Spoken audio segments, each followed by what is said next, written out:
Welcome, everyone, to our last lesson in the series on the parables of Jesus. We have spent the last semester digging into the stories that Jesus taught, and we were seeking to find what it means to us today. As I said already, it's our last one, and I saved tonight's parable for tonight. It's a tough one. It's actually probably my favorite parable. It might not necessarily be hard to understand, but it's kind of a tough message. With that charming and heartwarming introduction, let's dig in and take a look together for the last time, but just for the last time in this series, to the book of Matthew, as we dive into the parable of the tenants. That's Matthew 21:33 through 41. Hear another parable.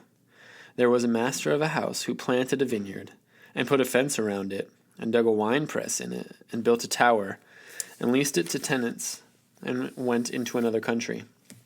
When the season for fruit drew near, he sent his servants to the tenants to get his fruit. And the tenants took his servants and beat one, killed another, and stoned another. Again, he sent other servants, more than the first, and they did the same to them. Finally, he sent his son to them, saying, "They will respect my son." But when the tenants saw the son, they said to themselves, "This is the heir. Come, let us kill him and have his inheritance." And they took him and threw him out of the vineyard and killed him. When, therefore, the owner of the vineyard comes, what will he do to those tenants? And they said to him, "He will put those wretches to a miserable death, and let out the vineyard to other tenants who will give him the fruits in their seasons." Now I want to flash back real quick to our second or third lesson, I can't exactly remember which one, and remind us of how we are attempting to interpret these parables. Now, first off, we only attempt to do this by the power of the Holy Spirit. But second, we don't want to be too nitpicky when it comes to the details of what Jesus spoke. We understand and know that there was one main point that Jesus was trying to get across, so we aren't going to dig too deep into other random things he said. Like we're not going to worry about why it says the master put up a fence around the property or why he left the country. We want to learn from this main focus that Jesus was teaching. And a really important main focus to look at, even here in this pretty brutal parable, is what does this teach us about God?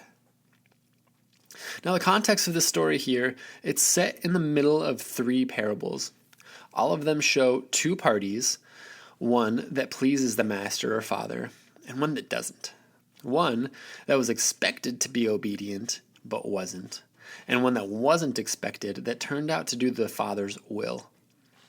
As is told in the Gospel of Matthew, this is Holy Week in Jesus' life. This is the last week of his earthly life before his crucifixion, his execution, his death. And Jesus just rode into Jerusalem on the donkey. He's making his final rounds. He's teaching his final lessons. And it doesn't really seem like he's in the best of moods. He's got that stress looming over him, right? But we find him in the temple, and this is right after he comes in and flips the tables and kicks everyone out who was trying to make a profit of those coming to worship. He also then had his authority questioned by the chief priests and the elders. And this lesson is then being spoken to these people who are questioning him, the chief priests, the elders, the Pharisees, and then anyone else who happened to be gathered here for worship. Now, it's not a far stretch to assume that there weren't Gentiles present for this lesson. It's possible. Maybe Jesus was teaching this in the area that Gentiles were allowed into in the temple grounds.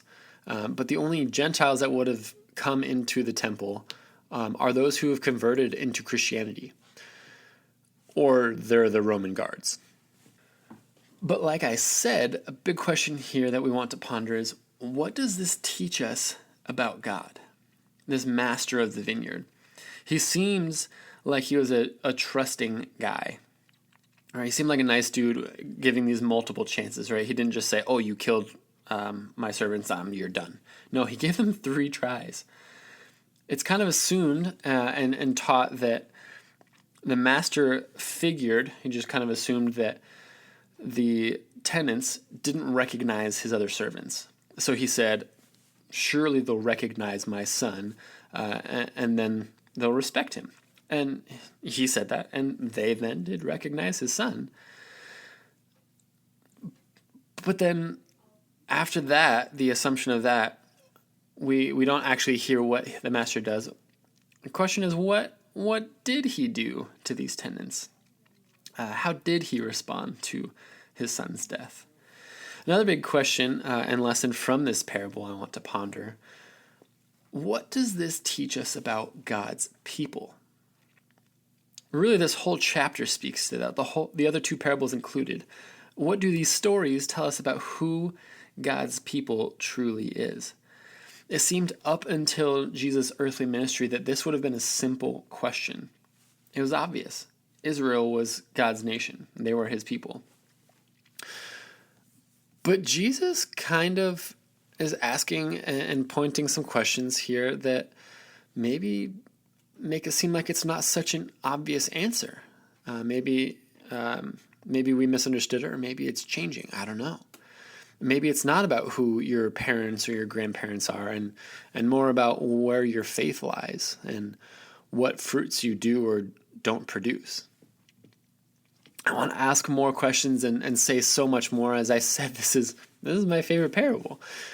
But even more so, I want you guys to be able to discuss this in your small groups. So I'll wrap it up here. But tonight, I want you guys to talk about these big questions. What does this last parable that we're studying teach us about God and his character? What does it mean for the nation of Israel? Are they still his chosen people? Are we a part of the people who are now called to be the new tenants? Let's talk about that.